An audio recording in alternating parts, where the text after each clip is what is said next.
discípulos, siervos humildes. Es nuestra serie Todos llamados a ser discípulos. Esta es la segunda parte de un mensaje que empezamos la semana pasada. Hablando precisamente que como discípulos, un elemento fundamental en un discípulo es el crecimiento en humildad. Jesús dijo: aprended de mí que soy manso y humilde de corazón. Y nos dejó marcados, nos dijo: esto es lo que tú quiero que aprendas de mí. Mira mi carácter, mira cómo vine.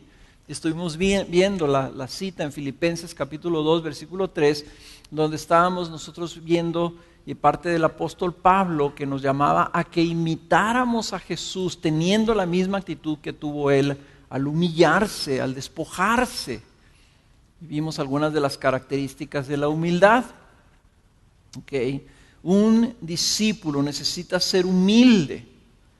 Humilde para poder crecer, para poder seguir a Jesús, para poder someterse a su voluntad. Pero también el discípulo, puesto que un discípulo aspira a ser como su maestro, la humildad es requerida como un medio, pero también es un fin. O sea, queremos ser como Jesús, queremos ser humildes. Entonces la humildad debe de ser una parte total, o sea, completa de nuestro discipulado. ¿Okay? La humillación de Jesús es una de las principales virtudes que Él escogió para manifestarse en su obra de redención. Entonces, la humildad es una de las virtudes cardinales, de las virtudes fundamentales. Inclusive, puedo hasta decir que la humildad es más fundamental que el amor mismo, porque sin humildad no estamos dispuestos a considerar a los demás y a darle a los demás de una manera sacrificial. La humildad es lo que requerimos para considerar a los demás más importantes, sus intereses más importantes que los nuestros. Por tanto, si no hay humildad, es muy difícil que haya amor. Entonces, el discípulo fiel debe crecer en humildad. Y la única manera de crecer en humildad, como decía ahorita creo que Chovy, ¿verdad?, es luchando en contra del orgullo. O sea, necesitamos crecer destruyendo, debilitando, atacando, resistiendo, repudiando el orgullo en nuestra vida. Entonces el día de hoy vamos a ver el otro lado de la moneda, que vamos a ver lo que es el orgullo para que veamos más claramente qué es la humildad, y luego vamos a terminar hablando sobre algunas cosas específicas que podemos hacer para cultivar la humildad en nuestra vida. Y vamos a empezar con esta pregunta. Yo quiero hacerles esta pregunta. ¿Percibes y disciernes el orgullo en tu vida? ¿Estás consciente tú de las diversas manifestaciones del orgullo en tu vida?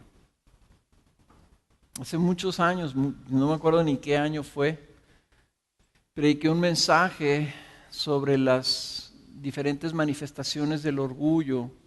Hice una lista, yo no me acuerdo cuántas sacamos, como 40 o 50, ¿verdad? Les decía, el orgullo es el monstruo de 1000 cabezas. Como la humildad es una virtud cardinal, el orgullo es, algunos han dicho, la raíz de todos los pecados. En otras palabras, todos los pecados de alguna manera son derivados del orgullo. O sea, el orgullo entonces es un enemigo de primera importancia. Y si es así, ¿es para ti ese elemento de primera importancia? ¿Será lo primero que tú piensas en la mañana? Decir, el día de hoy yo necesito resistir mi orgullo. ¿Estás en una lucha contra el orgullo? ¿Estás batallando y peleando contra el orgullo? Y si son como yo, lo más probable es que su respuesta sea honesta, ¿verdad? Sea no. No estamos conscientes de nuestro orgullo, no lo estamos viendo, no nos levantamos sabiendo que ahí está nuestro enemigo. Imagínate si tú estuvieras, yo a veces me duermo pensando que estoy en un campo de batalla y que me asignaron a mí una localización arriba de un cerrito y yo tengo un rifle. Y yo estoy ahí acostado con ese rifle y yo tengo que vigilar, ¿verdad? Porque van a subir por ese cerrito los enemigos. Y no sé por qué, pero ese pensamiento siempre me duerme. Me imagino que si yo estuviera en esa posición, sería muy mal soldado porque me quedaría dormido, ¿verdad? O sea, nomás pensar en tener que vigilar y estar velando, me duerme. Y así desgraciadamente a veces estamos nosotros contra el orgullo. Imagínate tú si tu enemigo principal en la vida es el orgullo, y si no estás consciente, si no te levantas sabiendo que ese día vas a pelear contra el orgullo en tu vida, entonces el enemigo tiene todas las ventajas. Nuestro orgullo, desgraciadamente, trabaja cegándonos a su presencia. Es como si yo me parara aquí y no me diera cuenta que traigo un gallito así parado, ¿verdad?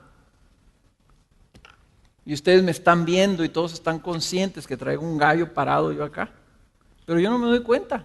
Yo estoy feliz de la vida. Todo mundo se da cuenta, menos nosotros, de lo que realmente nos está pasando con el orgullo en nuestra vida.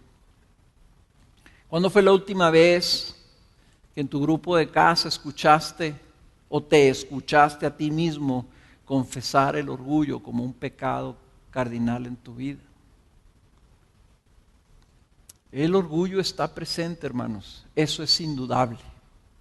El orgullo es la respuesta, es la naturaleza de un hombre o de una mujer en su estado pecaminoso, en su estado natural. Lo que nosotros somos de manera natural es orgullosos.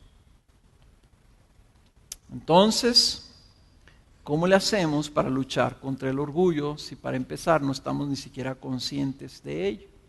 Y luego no solamente eso, sino que el diablo, sabiendo que el orgullo es el mejor aliado que él tiene para luchar y destruir tu vida, lo que hace es que te ayuda a ocultar su presencia. Alimenta tu orgullo y te dice, ¿verdad?, que tú tienes la razón, que no, la culpa lo tienen los demás. O, por ejemplo, obra, ¿verdad?, de una manera muy engañosa, ¿verdad?, y exalta en tu vida otros pecados que son derivados, que son secundarios no porque son de menor importancia, sino son secundarios porque vienen después de algo más, que son como la hierba mala. Yo que estoy tratando de crecer un zacatito ahí en mi casa, odio la hierba mala. Pero si yo nomás la corto, la hierba, como lo hacen en todos los parques, ¿verdad? Pasan los señores ahí con las máquinas y cortan el zacate, con todo y hierba. La hierba mala sigue estando ahí y sigue dando hierba mala. Si no la sacas de raíz, de nada te sirve que la cortes. ¿Y qué es lo que nosotros hacemos con el pecado? El diablo nos hace ver, decir, mira esa hierba, mira qué problemón es, mira qué mal padre eres, y mira mal que acá, y mira esto otro, y mira tu impureza, y mira tus malos pensamientos, y mira tu avaricia, etcétera. Y vemos todas esas cosas y a lo mejor hasta nos sentimos mal, pero no nos ponemos a rascar a ver cuál es la raíz. Y he visto personas que están bien atribuladas y se sienten bien condenadas por algún pecado en su vida, y la raíz de orgullo y de arrogancia que está ahí alimentando ese pecado, nunca lo tocan. El diablo alimenta tu orgullo y lo oculta también para que no lo veas, para que sigas ciegos. Alimenta tu propio sentido de importancia, tu autosatisfacción. Te congratula cuando logras avanzar y hacer algo bueno, y a lo mejor hasta el diablo te felicita cuando avanzas en alguna virtud, cuando lees tu Biblia, ¿verdad? Te aplaude el diablo para que te sientas bien contigo mismo y digas, no, sí, si no soy tan mala onda, si soy fregoncillo. Y no te estás dando cuenta que lo que él está haciendo está fortaleciendo la raíz de orgullo en tu vida.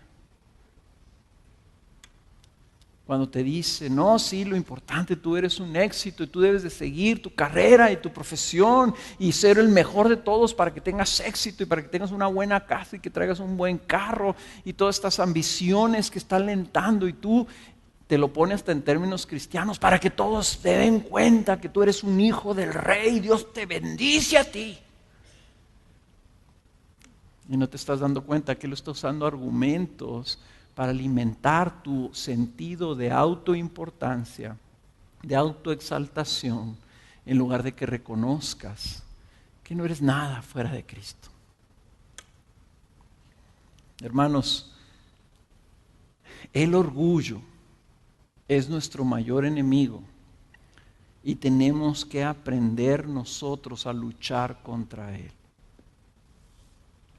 Vamos a leer Romanos 12:3. Y vamos a leer nomás 2 versículos, el 12:3 y el 12:16. Y vamos a leerlos para darnos un poquito de la idea de qué es el orgullo. Dice Romanos 12:3, porque en virtud de la gracia que me ha sido dada, dice el apóstol Pablo, digo a cada uno de vosotros que no piense más alto de sí que lo que debe pensar, sino que piense con buen juicio según la medida de fe que Dios ha distribuido a cada uno. Que no piense más alto de sí que lo que debe pensar. Y luego saltense ahí hasta el versículo 16 y dice, tened el mismo sentir unos con otros.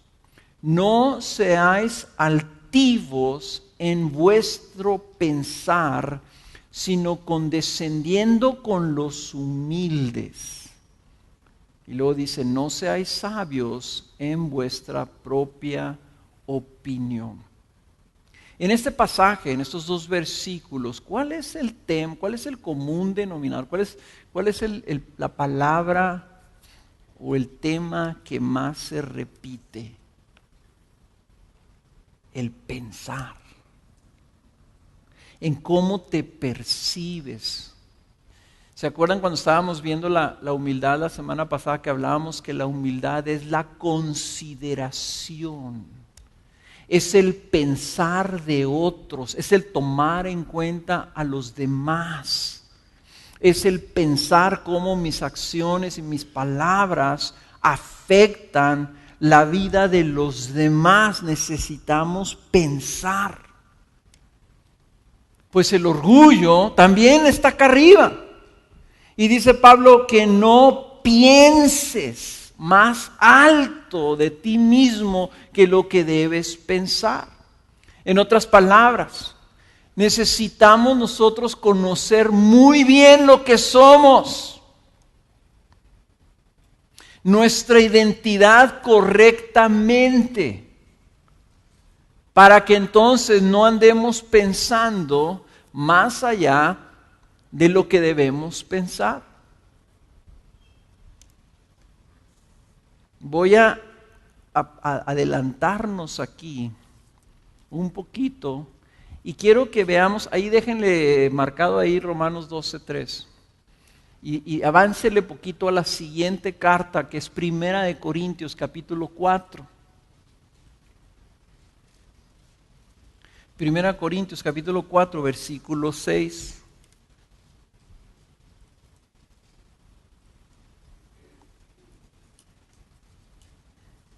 Y Pablo está hablando de estas divisiones y esta contención que estaba entre los corintios, estaban peleando, diciendo yo soy de Pablo, yo soy de Apolo, yo soy de Pedro, yo soy de alguien, yo soy de Jesús.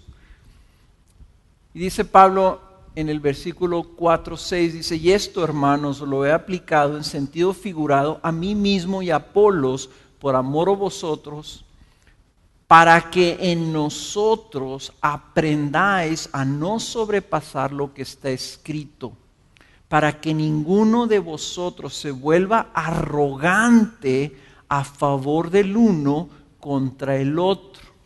Porque ¿quién te distingue? Y noten aquí lo que dice Pablo, ¿qué tienes que no recibiste? Y si lo recibiste, ¿por qué te jactas como si no lo hubieras recibido? El orgullo dice que es pensar de nosotros más alto de lo que debiéramos pensar. Y lo dice Pablo, y es más, aquí te voy a decir cómo debes de pensar.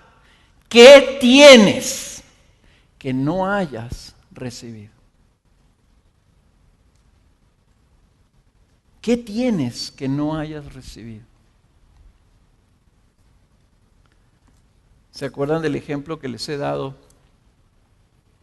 Y una vez que salí de la iglesia yo, en el otro edificio, y hacía poco tiempo había tenido yo la oportunidad de comprar mi primer carro nuevo.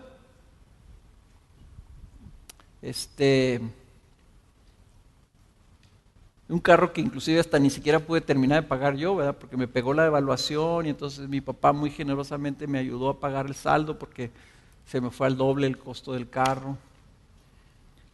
Entonces salí yo de la iglesia y salía uno así a la Plutarco Elías Calles y estaba el semáforo de la Triunfo de la República y luego. Y me acuerdo que estaba yo parado con el carro y me gustaba mucho mi carro. Y llegó un tipo ahí, se paró enseguida de mí con un carro de esos que cuando caminan así como que les suenan todas las láminas, ¿verdad? No les digo qué marca era para que no se agüiten si ustedes tienen un carro de esa misma marca, ¿verdad? Pero un cuate de esos que le tiene que estar pisando al acelerador y al freno a la misma vez para que no se le maten y estaba así, ¿verdad? Y con el radio, ahí le movía el radio como tratando de sintonizarlo y entonces yo me acuerdo que yo volteé y dije, pobre cuate, dije, era nomás pobre carro que trae ahí, ¿verdad? Y en ese momento, o sea, yo me sentí mejor que él, porque tenía mejor carro. Y en ese momento me habló el Espíritu Santo y me habló con este pasaje. ¿Qué tienes que no hayas recibido? Porque si yo tenía un buen trabajo, era porque había tenido una buena educación.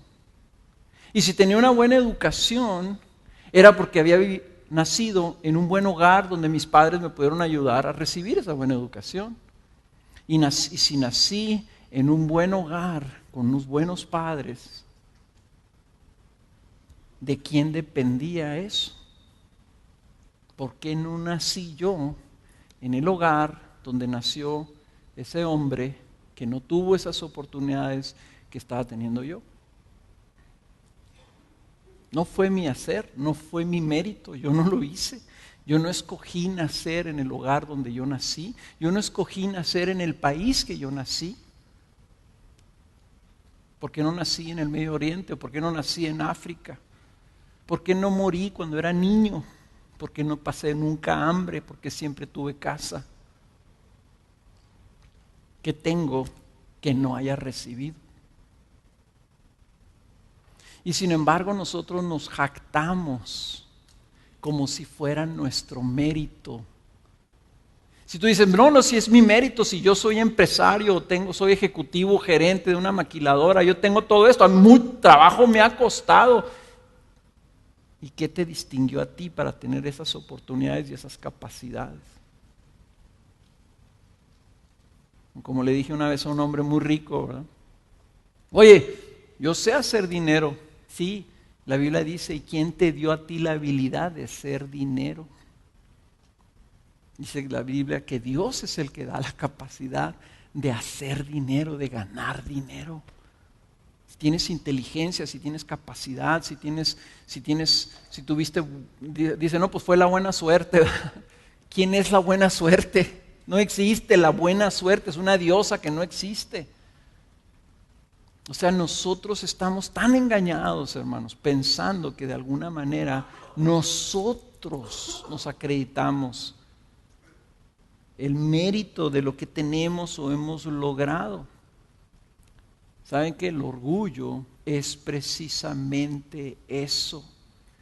El jactarnos, el inflarnos, acreditándonos a nosotros algo que proviene de parte de Dios.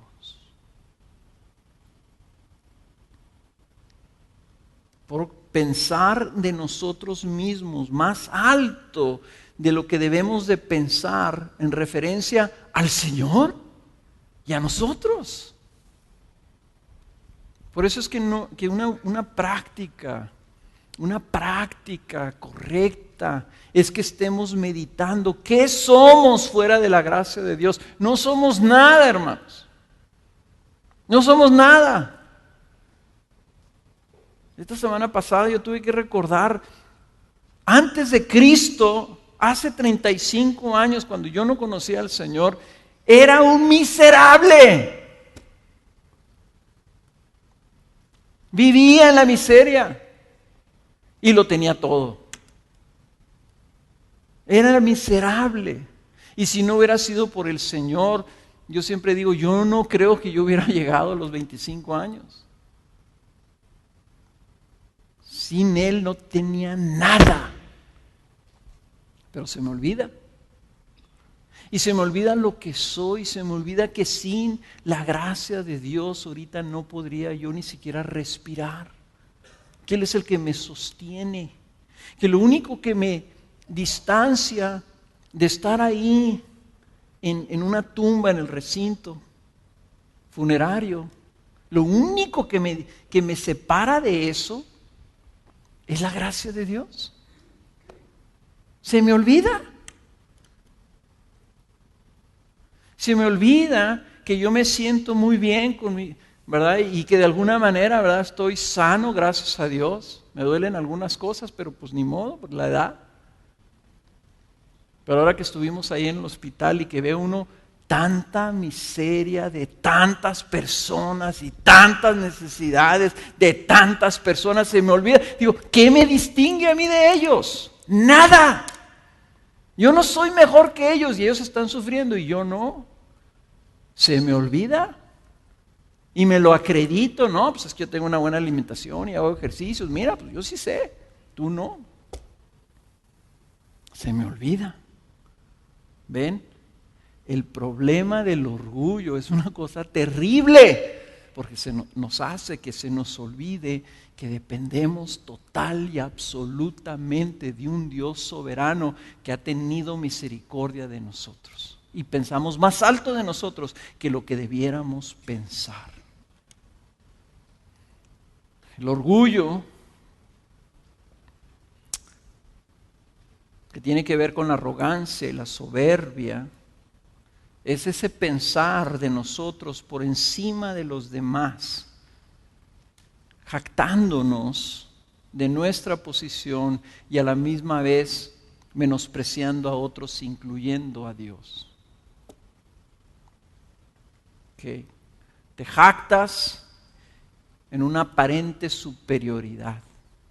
Es un inflarse con ese elemento de vanidad hueco, ¿verdad? O sea, como las palomas cuando se inflan así, ¿verdad? Las gallinas, ¿verdad?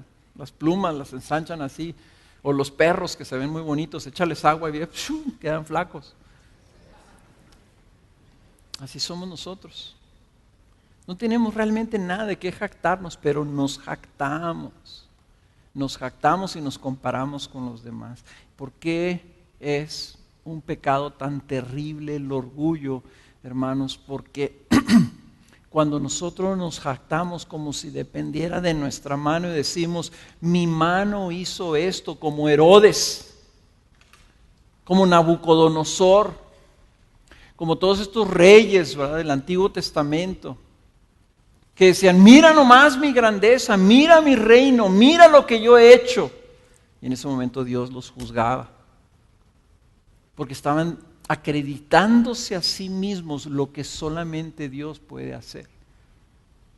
En otras palabras, cuando nosotros nos jactamos, cuando nosotros nos enorgullecemos, nos estamos haciendo igual que Dios. Que es el pecado, así entró el pecado. Génesis dice,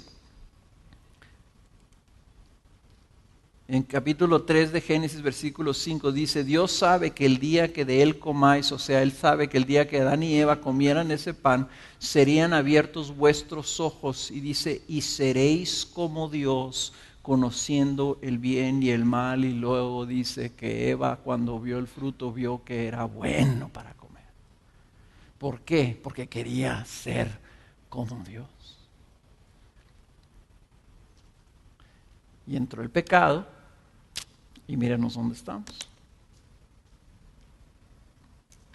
Entonces, hermanos, cuando nosotros nos jactamos y decimos y creemos y pensamos que tenemos nuestro destino en nuestras manos, cuando decimos voy a hacer esto y voy a hacer esto otro, y los jóvenes tenemos esa tendencia. Cuando yo sea grande, cuando me gradúe, cuando tenga, yo voy a hacer esto y voy a hacer esto otro, y voy a comprar esa casa y voy a tener ese carro y voy a casarme con aquella mujer y voy a tener tantos hijos. Como si dependiera de nosotros. Nos jactamos como si nuestro destino estuviera en nuestras manos, y entonces ignoramos a Dios.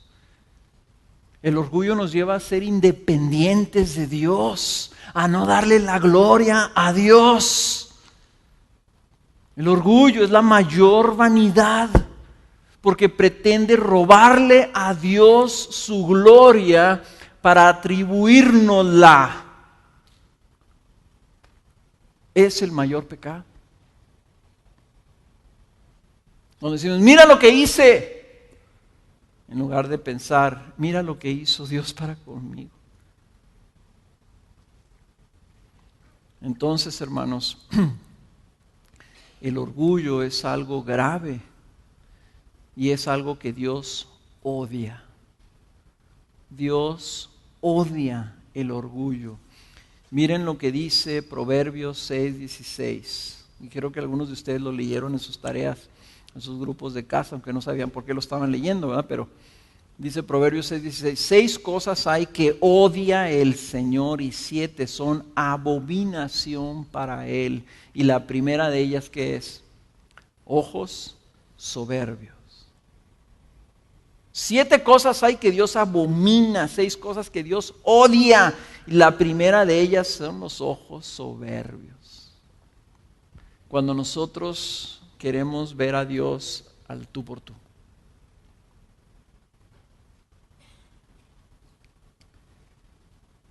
Proverbios 16:5 dice, abominación al Señor es todo el que es altivo de corazón. Ciertamente no quedará sin castigo. Salmo 5 también dice que no van a estar nunca delante de Él los que se jactan. Y muchos de los testimonios de los discípulos era que el Señor había hecho todas las cosas para que nadie se jactara delante de Él. No te puedes jactar ni de tu salvación, ni siquiera de tu arrepentimiento.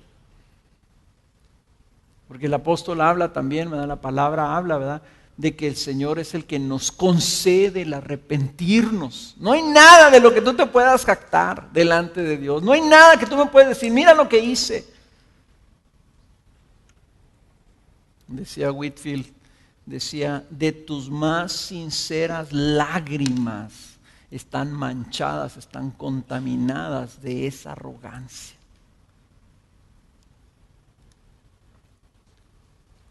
Dios odia el orgullo, y por eso dice 1 Pedro 5:5 que Dios resiste al soberbio. Dios resiste al soberbio. Dios le pone la mano y dice, tú no te vas a acercar a mí así. Yo no te voy a recibir así. No vas a estar delante de mi presencia así. En los primeros libros cristianos que leí, de un hombre que dijo: lo más importante que todo creyente necesita saber es quién es Dios, y número 2, quién es Él delante de Dios. Si no puedes avanzar en tu vida cristiana si no sabes quién es Dios y luego quién eres tú delante de ese Dios. Dice, eso te coloca en la posición correcta para poderte acercar a Dios. Y la única manera que te puedas acercar a Dios es con un corazón inclinado delante de Él, diciendo: tú eres Señor, yo no lo soy. Solamente por medio de la humildad es que podemos venir ante el Señor. Entonces, si el orgullo es un mal en nuestras vidas que tiene estas consecuencias tan severas, hermanos, ¿qué es lo que debemos hacer? Lo que debemos hacer, nuestra única respuesta al orgullo, es una vida de constante y continuo y permanente arrepentimiento. Miren Romanos capítulo 2, versículo 4. Ahí les dije que pusieran el dedo en Romanos, porque tenemos que ver esta otra cita que tiene que ver con la cita que vimos la semana pasada de Filipenses capítulo 2. Dice Romanos 2, 4. Dice: o tienes en poco las riquezas de su bondad, tolerancia, paciencia, ignorando que la bondad de Dios te guía al arrepentimiento. Mas por causa de tu terquedad y de tu corazón no arrepentido, estás acumulando ira para ti en el día de la ira y de la revelación del justo juicio de Dios, el cual pagará a cada uno conforme a sus obras.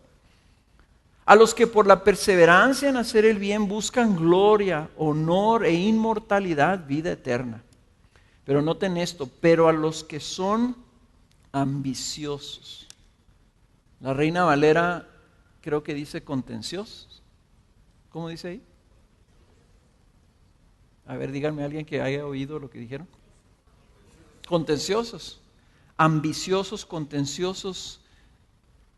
Esa palabra es exactamente la misma que en Filipenses capítulo 2, versículo 3 dice: nada hagáis por egoísmo.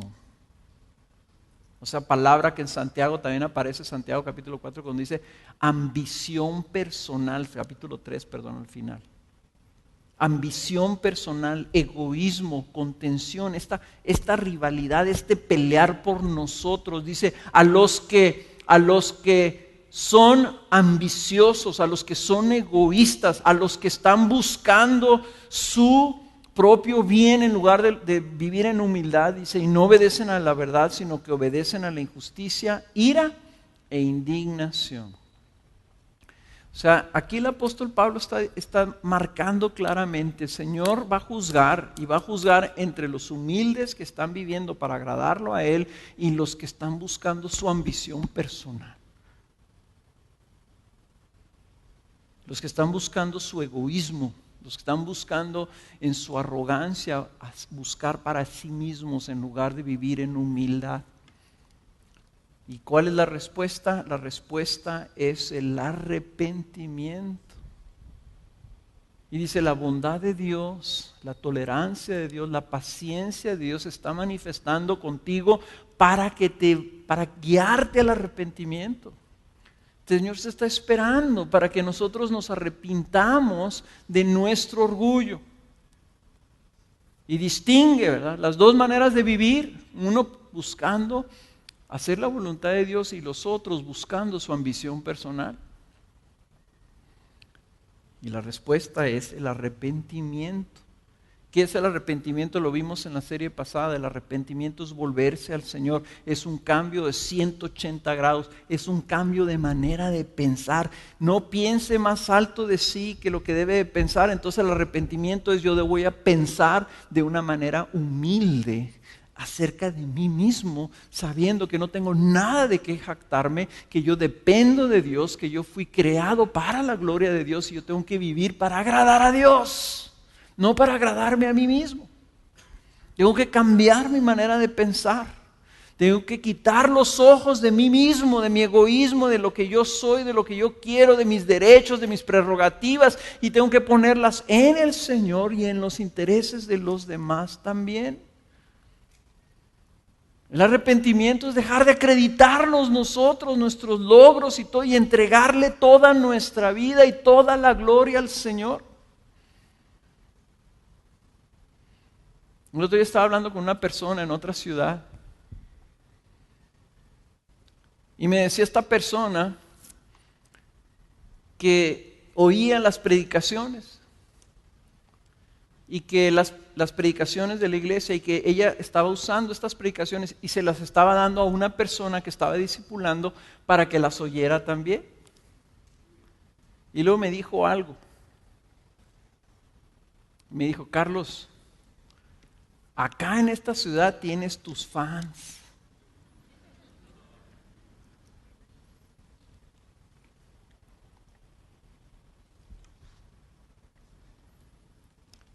O sea, el corazón, hermanos, es tan engañoso. Yo no sé ustedes, ¿verdad? Pero cuando yo escuché eso, hubo una sonrisa en mi corazón. De una manera natural. Y obviamente yo no estoy hablando por teléfono, ¿verdad?, con estas personas y de alguna manera preparando: ay, Señor, guárdame, que no me vayan a decir nada y guárdame del orgullo. O sea, no, estoy platicando con ella, hablando de otros temas, y ella se le soltó decir eso: Carlos, aquí en esta ciudad tienes tus fans. Y ya ese pensamiento, esa sonrisa ya salió de mi corazón y ya agravió a Dios. O sea, ya no hay manera de retraerla, ya no hay manera de... Ya ofendí al Señor. En mi sentimiento, en el recibir ese comentario, eso es algo que no es una cuestión de decir: ay, tengo que tener cuidado con esos pensamientos. No, ya la sonrisa de mi corazón ya ofendió a Dios.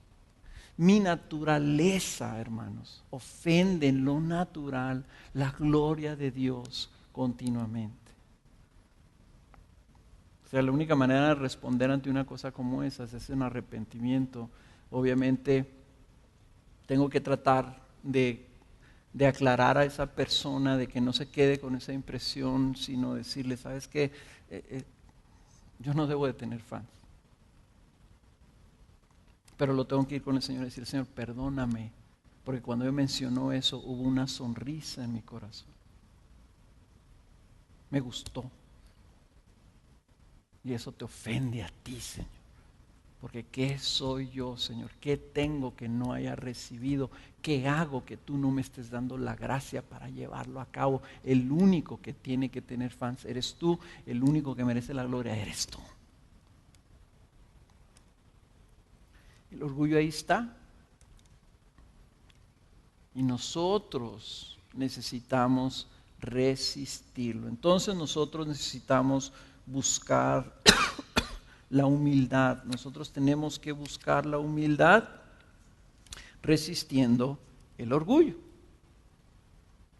¿verdad? Nosotros tenemos que buscar la humildad resistiendo el orgullo. Nuestro estado natural es uno de soberbia, es uno de altivez, es uno de egoísmo y vanagloria. Ese es nuestro estado. Nadie necesita como decir: oye, ¿cómo será el orgullo? No, pues yo nunca lo he experimentado. Nadie. Tu estado natural es uno de orgullo, de soberbia, de egoísmo y de vanagloria. Mira, yo no te conozco, probablemente estás diciendo: Carlos, tú no me conoces a mí. Y te puedo asegurar, sin conocerte, que tu estado natural es uno de orgullo, de soberbia, de altivez, de egoísmo y de vanagloria. Te lo puedo asegurar. Nadie tiene que crecer en orgullo. Ya lo tiene. Nomás la diferencia es cómo se te manifiesta a ti, ¿verdad? Es como el virus de los resfríos. Ya ven que todos nos resfriamos, ¿verdad? Bueno, casi toda la gente se resfría. Todos tenemos el virus. todos. Está en el aire, todos lo respiramos, está en el mundo. Somos aquí, nos vamos a resfriar. La única diferencia es cómo te pega a ti, ¿verdad? Si te pega y te da la moquera y andas ahí chorreando, ¿verdad? O te da calentura y te quedas en tu casa con escalofríos, o te da tos, ¿verdad? O te duele la garganta, o se te inflaman las amígdalas, o qué sé yo, cómo se te manifieste. Pero todos tenemos el mismo bicho, todos tenemos este mal. Lo que tenemos que hacer es cultivar y crecer en la humildad. Esa virtud no la tenemos, la tenemos que desarrollar.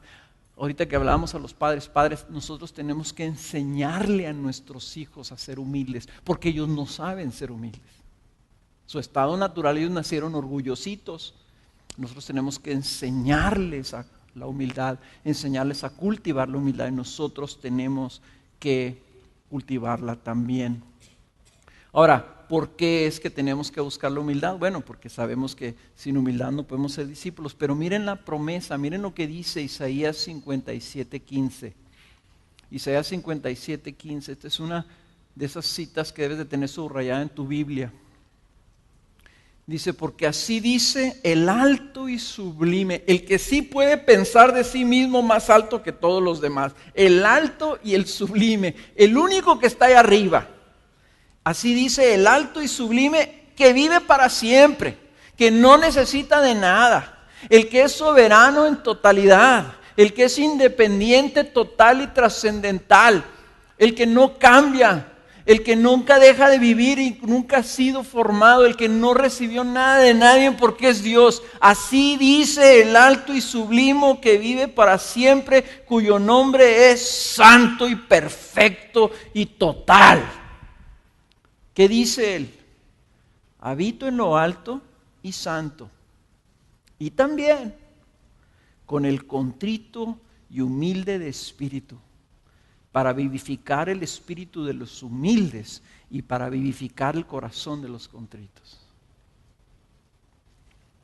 Dios odia al orgulloso, odia al orgulloso, odia a los ojos soberbios y altivos, pero compensado con su odio a ese pecado está su compromiso y su amor por el humilde. Dios resiste a los soberbios, pero da gracia a los humildes. Él habita ya en un lugar exaltado y también con el humilde. Entonces tenemos el mayor incentivo para crecer en humildad, hermanos, porque haciéndolo cultivaremos nuestra comunión con Dios. ¿Quieres tener más de Dios? Crece en humildad. ¿Quieres conocer más profundamente a Dios? Crece en humildad. Resiste tu orgullo. ¿Quieres recibir más gracia de Dios, más ayuda de Dios en tu vida? Resiste el orgullo en tu vida y crece en humildad y lo vas a experimentar. Aspira a la humildad. Cultívala en tu vida. Mete la humildad en tu vocabulario diario, en tu diálogo con tu esposa, con tu esposo, con tus hijos, en tus grupos de casa. Habla de la humildad. Reconoce tu orgullo cada vez más y más y busca y anhela y aspira a esa humildad, porque haciéndolo entonces estarás recibiendo eso que Dios dice Él va a vivir con el humilde y el espíritu, y vivifica el espíritu de los humildes y vivifica el corazón de los contritos. ¿Tú quieres tener más vida de Cristo? Crece en humildad. ¿Cómo? Ahí les van algunas maneras. ¿Cómo puedes crecer en humildad? ¿Cómo cultivas la humildad? Ahí te va. Número 1. Cultivas la humildad en el odio a tu orgullo. Proverbios 8:13. El temor del Señor es aborrecer el mal, el orgullo, la arrogancia, el mal camino y la boca perversa yo aborrezco. El temor del Señor es aborrecer el mal. Aprende a odiar de ti mismo esas manifestaciones de orgullo. Aprende a odiar tu misma naturaleza orgullosa. El mundo, hermanos, desgraciadamente plantea el orgullo como virtuoso. Orgullosamente mexicano. Yo le doy gracias a Dios que haya nacido en México. Yo amo mi país. Pero no puedo decir orgullosamente mexicano. O sea, la frase correcta para un cristiano es penosamente mexicano, porque nuestro país ofende gravemente a Dios. Y los que tienen el orgullo se ponen sus camisetas de sus equipos, hay ciertos equipos que nosotros detestamos porque son orgullosos. Y Dios también los resiste por el orgullo que hay en esos equipos. Pero nos enorgullecemos de ciertas cosas, nos enorgullecemos de nuestros hijos. Mira mi hijo, campeón, primer lugar, triunfador, se graduó, etcétera, etcétera. Mira sus calificaciones.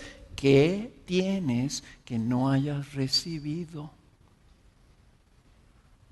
¿Por qué nos enorgullecemos? Porque entonces nos hace sentir a nosotros. Dice, no, mira el papá como un pavo real, ¿verdad? Orgulloso de su hijo.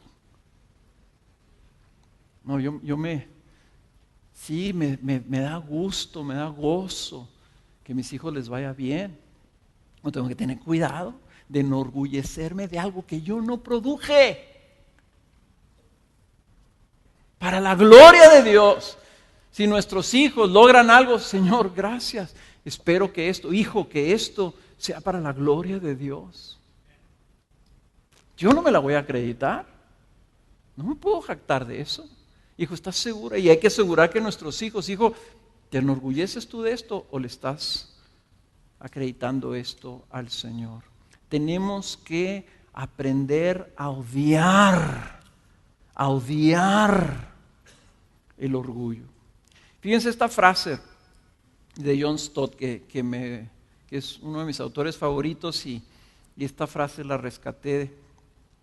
Dice, en cada etapa de nuestro desarrollo cristiano y en cada esfera de nuestro discipulado cristiano, el orgullo es nuestro mayor enemigo y la humildad nuestro mayor amigo. Y me gustó porque hablaba de nuestro discipulado cristiano en cada etapa. Aunque tú digas, yo ya estoy acá, está el apóstol Pablo, el apóstol Pedro, el apóstol Juan y yo.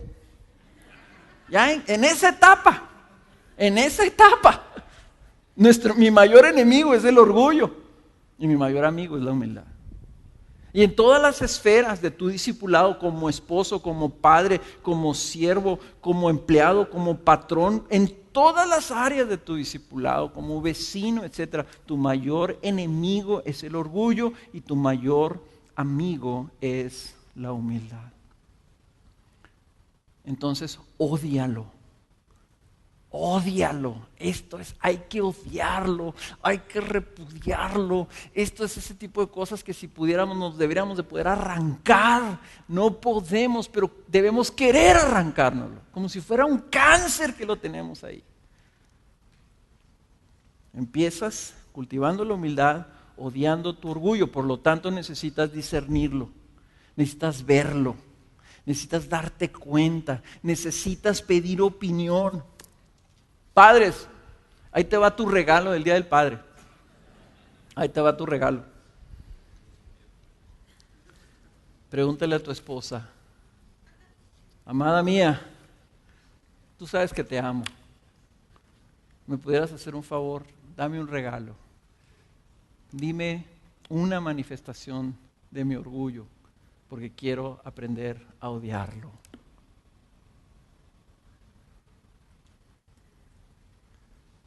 Como es Día del Padre, lo más probable es que tu esposa va a ser blandita contigo.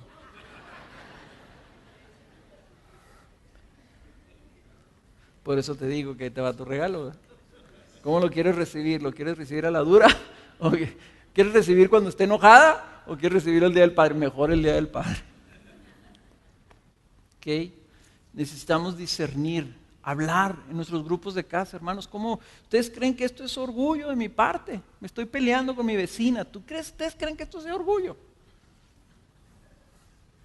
Lo que es difícil para ti discernir, para otros es muy fácil de nosotros discernir el orgullo en tu vida. No lo es en nosotros, pero en tu vida sí lo podemos discernir. ¿Ok? Disciérnelo y luego ódialo. Número 2, cultiva la humildad temblando ante la palabra de Dios. Cultiva la humildad temblando ante la palabra de Dios. Fíjense lo que dice Isaías 66:2. Dice el Señor, obviamente el alto, el sublime, el creador, dice, todo esto lo hizo mi mano. Y así todas estas cosas llegaron a ser, declara el Señor. Pero a este miraré, al que es humilde y contrito de espíritu y que tiembla ante mi palabra. O sea, cultivas la humildad temblando ante la palabra de Dios. ¿Qué significa eso? Significa que tomas en serio la palabra de Dios, que te humillas y te sometes a la palabra de Dios, que la palabra de Dios es la regla de tu vida, que vives con un deseo de aplicar la palabra a tu vida. O sea, la palabra, o sea, está el Señor hablando tu palabra, entonces el Señor dijo, aprende de mí que soy manso, o sea, recibo la voluntad de mi Padre para agradar a mi Padre, vivo para hacer su voluntad y humilde. Entonces la mansedumbre y la humildad van de mano en mano. Entonces, haz de la palabra de Dios algo que te hace temblar. Lo que mueve tu vida es hacer la voluntad de Dios. Si tú vives de esa manera, vas a crecer en humildad. Vas a crecer en humildad y además de que cuando tú tiemblas ante su palabra, estás recibiendo la palabra de Dios y estás conociendo a Dios. Y entonces a manera que más conoces a Dios, más te das cuenta quién es Él y más te das cuenta que tú no eres Él. ¿Ok? Número 3, cultivas la humildad reconociendo tu debilidad y necesidad de la gracia de Dios. Cultivas la humildad reconociendo tu debilidad y necesidad de la gracia de Dios. David oraba en el Salmo 19, decía, Señor, guarda también a tu siervo de pecados de soberbia, que no se enseñoreen de mí. O sea, David oraba, Señor, guárdame de mi propia soberbia, de pecar contra ti en orgullo. O sea, tenemos que ser humildes, reconociendo nuestra debilidad de saber que nosotros fuera de Dios no podemos hacer nada. Entonces nosotros diariamente en esa oración que estamos pidiendo gracia, esa dependencia de Dios, tenemos que vivir en esa dependencia de Dios y de su gracia. Y porque haciéndolo así, entonces le acreditamos al Señor todo a Él en lugar de nuestras propias fuerzas. Si tú tienes mucho éxito en tu negocio, ten mucho cuidado. Si tú tienes mucho éxito en tu profesión, ten mucho cuidado. Porque puedes estarte acreditando tú a tus propias fuerzas, a tu propia capacidad, algo que no es tuyo, sino que tú lo recibiste. Vive en dependencia hasta de las cosas. Miren, ¿qué es lo que hacemos cuando alguien está enfermo? Viene una persona, ay, no sabes, me lastimé, me duele la espalda, estoy resfriado, estando congestionado, estoy tosiendo, ¿verdad? O lo que sea. ¿Qué es lo primero que hace la gente? Te recomiendo unas pastillas rete buenas. O sea, le tenemos más fe a una pastilla que al Señor mismo. Recurrimos primero a nuestras propias fuerzas que al Señor. En lo más sencillo, somos orgullosos y creemos que está en nuestra mano. Estamos tosiendo y entonces viene alguien, ahí te va esta pastilla, con esto se te cura. Sí, y si es cáncer de garganta, ¿de qué me va a servir tu pastilla? Entonces cultiva la humildad reconociendo tu debilidad y tu necesidad de que Dios te ayude en todo. Y la cuarta es muy parecida a esto. Ustedes van a tener que llevar el número porque yo no las tengo numeradas. Cultiva la humildad depositando tus ansiedades en Dios. Cultiva la humildad depositando tus ansiedades en Dios. Si tú sabes que todo depende de Dios, entonces ¿de qué te estás preocupando de las cosas que no dependen de ti? Primera de Pedro 5:6 dice, Primera de Pedro 5:5, ¿qué dice? Dios resiste a los soberbios y da gracia a los humildes. ¿Y qué dice el 5:6? Humillaos pues. Ahí te está diciendo cómo. Humillaos pues bajo la poderosa mano de Dios para que los exalte a su debido tiempo. ¿Cómo? Echando toda vuestra ansiedad sobre Él, porque Él tiene cuidado de vosotros. Qué curioso, que una manera de crecer en humildad es depositando y echando todas tus ansiedades sobre Dios. ¿Por qué? Porque al menos en mi vida, una de las mayores y principales manifestaciones de orgullo en mi vida es que soy ansioso. Y no tiene nada que ver con el carácter, la personalidad. Es que así soy, mi papá era muy nervioso y yo también lo soy. No quiero hablar de mi papá, pero la razón por la que yo soy ansioso es porque soy orgulloso. Y porque yo pienso que depende de mí. Depende de mí. Entonces, si uno de mis hijos tiene un problema, yo estoy todo ansioso, porque yo estoy pensando, depende de mí, yo lo tengo que resolver, yo tengo que hacer esto, yo tengo que hacer aquello. Y sabes una cosa, no depende de mí. Y el Señor dice, no depende de ti, tarugo, si dependiera de ti se caería el mundo. Imagínate que mi vida, que la vida de mis hijos, que la vida de esta iglesia dependiera de mí. El Señor dice, quiero que aprendas que no depende de ti. Echa tu ansiedad sobre mí, porque es orgullo. Porque estás pensando que tú puedes más que yo. Entonces, si tú estás ansioso porque piensas que te van a correr el trabajo, y como ahí dicen, ¿verdad? Bueno, ¿y qué agregan las posibilidades de que no te corran el trabajo de estar preocupado por ello? ¿Cuánto suben las posibilidades de que no te corran? No suben nada. Si te van a correr, te van a correr. Entonces mejor busca la gracia del humilde. Dios da gracia a los humildes. Señor, yo sé que yo no puedo hacer nada por mí mismo. Necesito de tu gracia, Señor. Vengo y me humillo, depende de ti, Señor. Dame gracia para hacer un buen trabajo. No le pidas al Señor que te conserven en tu trabajo si no estás trabajando bien. Pídele que te dé gracia para que puedas hacer bien tu trabajo. Y tu bienestar, dice que Él cuida de nosotros, tu bienestar depende de Él. Por lo tanto, no estés ansioso. Si tú estás ansioso, estás en orgullo. Número 5, ahí les va otro, buenísimo. Cultivas la humildad por medio de la confesión y la búsqueda de corrección. Cultivas la humildad por medio de la confesión y la búsqueda de corrección. Levanten la mano todos los que les guste confesar sus pecados.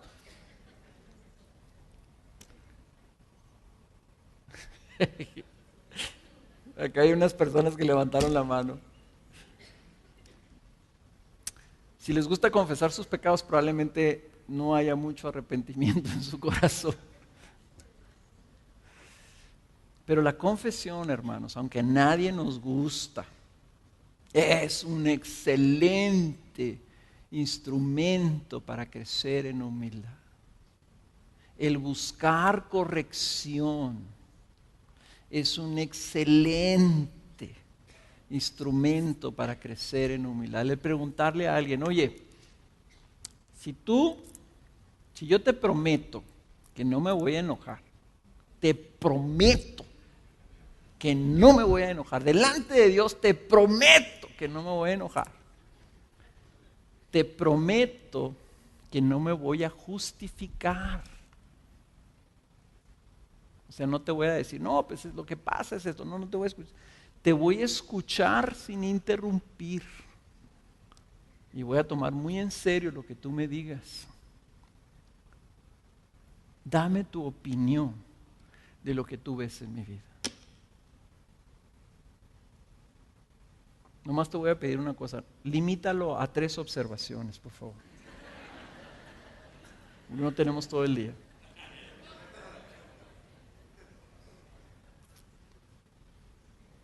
Es un ejercicio de humildad. Duele. ¿Tú sabes qué duele? Le duele a tu orgullo. Le pone una sonrisa al Espíritu Santo en tu vida y Dios te da gracia. No podemos crecer sin ese tipo de cosas. Necesitamos ser corregidos, hermanos. Dice un pastor, el 95% de todos los casos en que un creyente se atreve a traer corrección a otro creyente, el 95% de todos esos casos terminan mal. Termina conflicto, termina enojado el otro, molesto. El 95%. ¿Por qué? Por el orgullo. Por el orgullo. Si ahorita yo voy ahí contigo y te digo, hermano, ¿te puedo decir algo? ¿Sabes una cosa? Me he fijado que tú siempre llegas tarde. ¿Sabes qué, hermano? Eso no está bien. ¿Sabes qué vas a...? Así, lo primero que está a venir, ay, ¿usted qué derecho tiene de andarme diciendo? ¿Y usted cómo sabe todo lo que yo vivo y todo lo que me pasó en mi casa? ¿Y a usted qué? ¿A usted qué le importa? ¿Verdad? O la otra respuesta es, no, pastor, lo que pasa es que mire que anoche tuvimos una mala noche, el niño se nos enfermó y entonces nos levantamos tarde y esto y todo, el carro no quiso andar y que esto y los frijoles se nos quemaron y tuvimos que hacer frijoles de nuevo, no sé, ¿verdad? Eso se llama justificación. Pero lo que pasa es que cuando nos justificamos o reaccionamos, no estamos aprendiendo y no estamos siendo humildes. La respuesta correcta es decir, ¿sabe qué, pastor? Tiene la razón, estoy tarde y tengo que hacer un mejor esfuerzo de honrar a mi Señor llegando temprano. Tengo que pedirle perdón a Dios y tengo que aprender y tengo que ser enseñable. Cultiva la humildad confesando tus pecados y buscando corrección. Número 6. Cultiva la humildad por medio de reconocer nuestra propia no importancia. Cultiva la humildad por medio de reconocer nuestra propia no importancia. No supe de qué otra manera ponerlo, pero sabes una cosa, no somos muy importantes. Ninguno de nosotros somos muy importantes. Entonces, hay momentos en que debes de guardar silencio. Hay momentos en que es un buen ejercicio que tú pudieras aclarar cómo estuvo toda la onda, pero mejor prefieres guardar silencio. Hay veces en que es mejor permanecer en el anonimato por ser humildes, por ayudar a alguien, pero precisamente sabiendo de nuestra naturaleza pecaminosa, es mejor ser anónimos. ¿Por qué? Porque realmente nosotros no queremos darnos esa importancia, queremos estar atrás, no enfrente, queremos que no se fijen en nosotros, que se fijen en otros, que se fijen en el Señor. Cuando estás consciente de tu no importancia, entonces cultivas ese sentido de humildad. Y miren, hermanos, algunos de nosotros nos ofendemos muy fácilmente. ¿Sabes por qué te ofendes tan fácilmente? ¿Por qué crees? Porque te das mucha importancia. Y porque dices que es posible, no me tomaron en cuenta, no me dijeron algo feo, me sentí mal, mi dignidad se afectó. No se afectó tu dignidad. Lo que se afectó fue tu orgullo. ¿Okay? Te dolió tu orgullo, entonces te ofendes. Los cristianos no debemos ser personas que muy difícilmente nos ofendamos.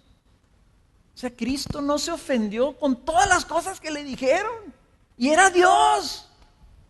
Y no merecía ninguna de esas cosas. Entonces lo que dijo un pastor hace muchos años, escuché esto en una iglesia y lo he oído acreditado a diferentes personas. Alguien se lo acreditó y yo no me lo acredito, pero alguien dijo esto, dijo: yo no me ofendo con lo que los otros digan de mí, porque si supieran lo que yo sé acerca de mí mismo, lo que Dios sabe acerca de mí, o sea, estaría peor la cosa. Oye, pero lo que están diciendo de ti no es cierto. Pues no, pero es más lo que no saben de mí que lo que están diciendo de mí. Entonces yo mejor no me ofendo. Porque si Dios quisiera destapar mi vida públicamente, mis pensamientos, mis intenciones del corazón, todo lo que está ahí adentro, ¿qué no pensarían ustedes de mí? ¿Saben qué pensarían? Pensarían la verdad de lo que soy. Entonces yo prefiero pensar la verdad de mí mismo. ¿Y por qué me ofendo? Pues sí, y de mí han dicho, es menos, todo lo que han dicho de mí es menos de lo que Cristo pudiera decir de mí. ¿Y saben qué dice Cristo de mí? Cristo dice de mí: pero te perdono, y te amo, y te acepto y te recibo como mi hijo. Eso es suficiente. Eso es suficiente. Entonces los cristianos debemos de reírnos de nosotros mismos. Que no nos afecten las burlas de los demás. Ríete de ti mismo. Si no te puedes reír de ti mismo, hay un problema de orgullo ahí. El problema que tenemos todos. ¿Ok? ¿Qué sigue? Número 7. Cultivas la humildad. Ya se me pasó el tiempo, pero me faltan. Se los voy a decir así bien rapidito porque ya todos están muy obvios. Cultivas la humildad siendo una persona agradecida. Siendo una persona agradecida. Cuando tú agradeces a los demás, tu expresión es un acreditarle a los otros en lugar de acreditártelo a ti mismo. Cuando tú le dices: ¿sabes qué? Gracias. O sea, no debías de haberlo hecho. O sea, no merezco tu atención, tu servicio, tu gratitud. Estás reconociendo a otros, afirmando a otros. Eres bien generoso. Qué bueno eres. Gracias. Estás pensando en los demás. Y eso te guarda de un espíritu crítico, que estás criticando, no, que aquí, que allá, que tú y esto, que es una expresión de ingratitud. Entonces, la queja, la crítica, todo ese tipo de cosas provienen de un espíritu no agradecido. Número 8. Y eso ya lo dijimos, ya lo saben: cultiva la humildad en tu servicio a otros. Sirve a los demás y vas a estar cultivando tu humildad porque estás pensando en los demás. Tú tienes tu identidad de siervo, es un gran estímulo para la humildad. Número 9. Cultivas la humildad al estar dispuesto a sobrellevar a otros. Esto lo mencioné la semana pasada y lo vuelvo a mencionar porque es una disciplina. Cuando tú soportas a los demás en amor, y soportarlos no es lo contrario de decir: ay, ya no los soporto. Es sostener, sobrellevar las cargas de los demás, siendo pacientes con ellos. Mi impaciencia con mis hijos, mi impaciencia con los demás, tiene mucho que ver con que no hacen lo que yo les digo. Cuando alguien no hace lo que yo les digo, soy impaciente. ¿Y saben qué es eso? Ya saben, ¿verdad? Es orgullo. Mi impaciencia es orgullo porque no estoy sobrellevando las cargas de los demás, no estoy siendo paciente con los demás y por lo tanto no llevo sus cargas, no los soporto a los demás, y eso trae conflicto y trae problemas y trae muchas otras cosas. Y luego lo último, también lo mencioné la semana pasada, pero cultivas la humildad al procurar vivir bajo sumisión a otros. Cuando tú buscas estar en sumisión, cuando tú no eres independiente, cuando tú no tomas una actitud de decir: a mí nadie me va a decir lo que yo debo hacer. Es una arrogancia, eso es altivez, porque esa misma expresión se la estás diciendo al Señor. La Biblia dice, someteos los unos a los otros. Jóvenes, someteos a los mayores. Esposas, someteos a vuestros maridos. Maridos, someteos a Cristo. Someteos a toda autoridad que Dios haya puesto sobre tu vida. Sujetaos a vuestros pastores, someteos a las autoridades civiles. O sea, Cristo vive en sumisión. ¿Nosotros quiénes somos para pensar que no debemos de vivir en sumisión? Cultivas tu humildad cuando siempre estás buscando esa sumisión, cuando estás checando tu independencia. ¿Ok? Pues ¿por qué dice el líder que tenemos que hacer este evento o tener que dejar aquí o servir todos? ¿Por qué tengo que ir yo a servir a Alfa? ¿Por qué tengo que hacer esto otro? ¿Por qué esto? Ahí el que está hablando es tu orgullo. Que tú piensas más alto de ti. ¿Qué es lo que debes de pensar? Tienes el privilegio de ser un siervo de Cristo. Y si Cristo te pone a alguien ahí que te marque una ruta, que te marque una guía, tu padre, tu esposo, tu pastor, tu presidente o lo que sea, Señor, yo me someto, porque haciéndolo, Señor, actúo en humildad y no en arrogancia. Esos son nomás 8, 10. Son 10, hay más, obviamente. Hay más. Con que hagamos esos 10, es más, con que hagas 5 de los 10, vas a crecer en humildad. Y creo que como discípulos debemos aspirar a ser esos siervos humildes, dóciles, sumisos, enseñables, agradecidos, atentos, desinteresados, generosos, serviciales, obedientes, etcétera, etcétera. La humildad, hermanos, es la virtud cardinal del creyente.